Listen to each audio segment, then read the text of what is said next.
6 words. FTX is fine. Assets are fine. The man who typed them was 30 years old, had been, on paper, one of the richest people alive, and ran one of the biggest cryptocurrency exchanges on Earth. Millions of people kept their savings on his platform, and that morning, many of them were afraid. Some of them saw those 6 words and exhaled. Others kept their place in the withdrawal queue, staring at a request marked pending, and waited. The ones still staring were right. 4 days after the promise, the company was bankrupt. 9 days after a single news story, an empire valued at $32 billion had ceased to exist. And the deposits inside it, $8 billion belonging to the people who had trusted him, did not go down with the ship. The money was already gone before the hull hit bottom. To understand what those 6 words were holding up, go back 1 year. Sam Bankman-Fried was the founder the world had decided to believe in. The rumpled genius in cargo shorts who slept on a beanbag testified before Congress in Washington as the responsible face of crypto and said he was making billions so he could give them all away. His exchange put its name on a basketball arena in Miami and its commercial in the Super Bowl. Investors fought to hand him money.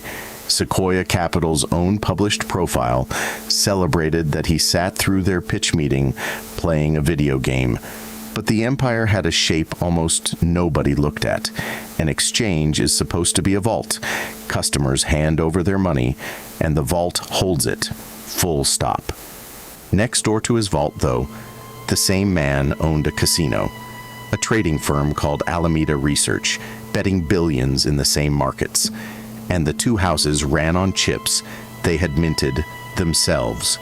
A token called FTT, invented by the exchange, its price resting on nothing but faith in the exchange itself. A vault, a casino, and a private currency binding them together, all under one owner, in an industry with no rulebook. Among the millions of ordinary depositors was a British investor named Sunil Kavuri, whose life savings, about $2 million, sat on the platform in what he believed was safekeeping. The countdown began with a spreadsheet. On the 2nd of November 2022, a crypto news site published a leaked balance sheet from the casino side of the empire. The numbers said the trading firm held $14 billion in assets, and that the single biggest pile was FTT, the house's own chips. The foundation of the fortune was faith in the fortune. 4 days of quiet followed, and then the fuse met a rivals match. The founder of the biggest exchange of all announced he was dumping his entire holding of those chips, over $500 million of FTT, onto the market. What followed was as old as banking itself: a run. In 72 hours, customers asked for $5 billion back. Students at laptops, retirees at kitchen tables, day traders at 2 a.m, all pressing the same withdraw button and all watching the same word: pending. On the 7th of November, the founder answered them with the 6 words: FTX is fine. Assets are fine. The next morning, the withdrawals stopped entirely. No warning, no timeline, just a frozen screen between a million people and their money. Then came a plot twist almost too strange to narrate. The rival who lit the fuse offered to buy the burning building, signed a letter of intent, and asked to see the books. He looked at them for 1 day. Then he walked away and left the words "mishandled customer funds" hanging in the air behind him. On the 11th of November, 2022, 9 days after the spreadsheet, FTX, the casino, and some 130 affiliated companies filed for bankruptcy in Delaware, and the founder resigned. In London, Sunil Kavuri watched $2 million, a decade of his working life, turn into a line item in an American court docket.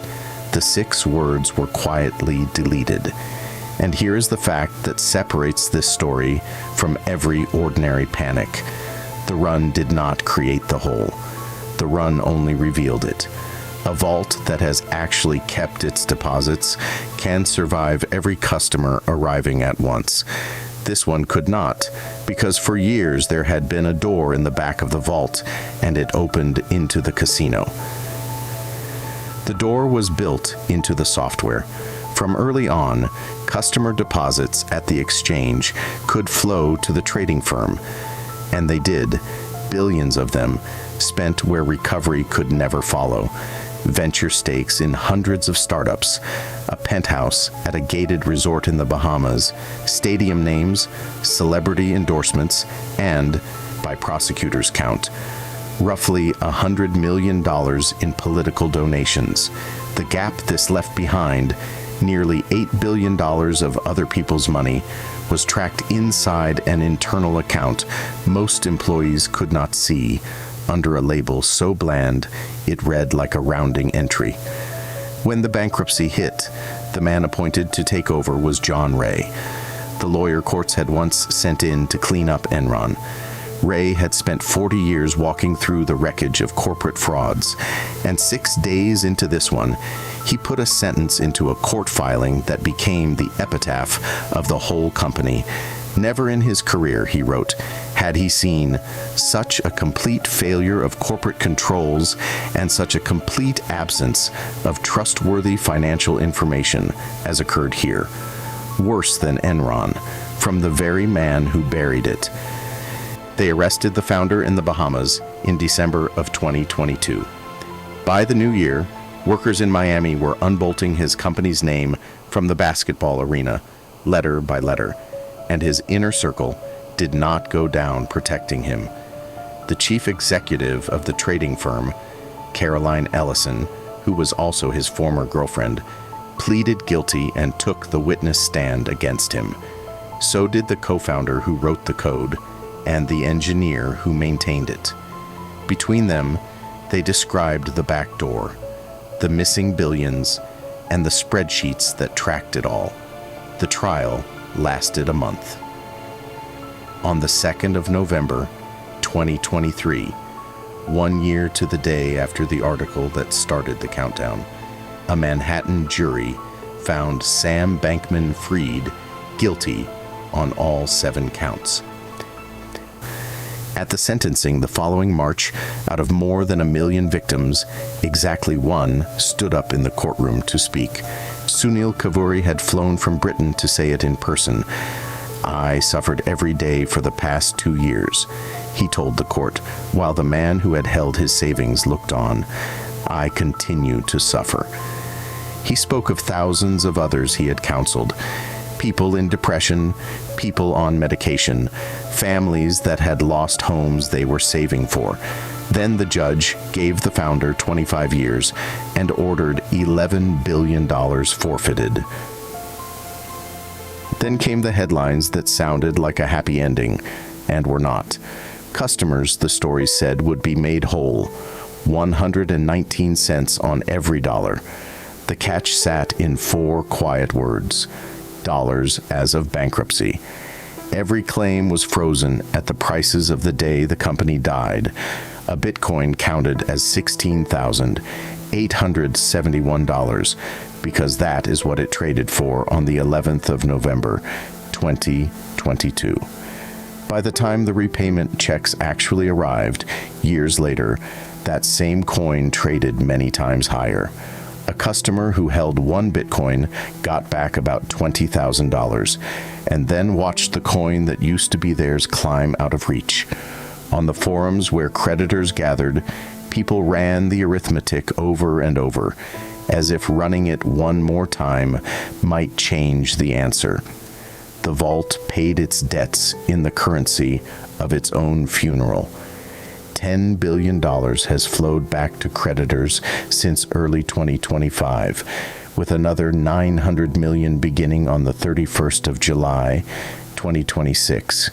And the depositors, Kavuri among them, went back to court to argue that a refund priced to the worst day of their lives is not the same thing as being made whole. The founder, meanwhile, has spent the years since asking courts to undo the verdict.